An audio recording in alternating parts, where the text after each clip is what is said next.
We extend our deepest sympathy and heartfelt condolences to the Saba family.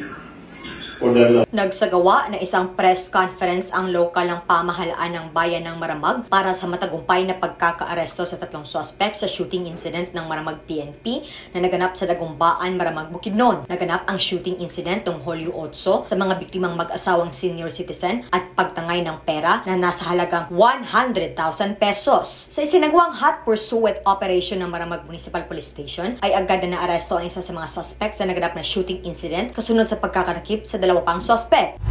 This person. And then next slide, please. On the screen was the arrest of the 3rd suspect, alias Batik Naong, later on known as identified as Jomer Vergara E. Rabasa.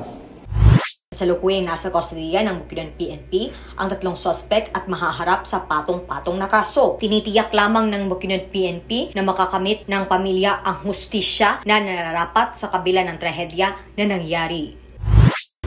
Mula dito sa Northern Mindanao, ako yung PNP correspondent, Maturuman kay Francis.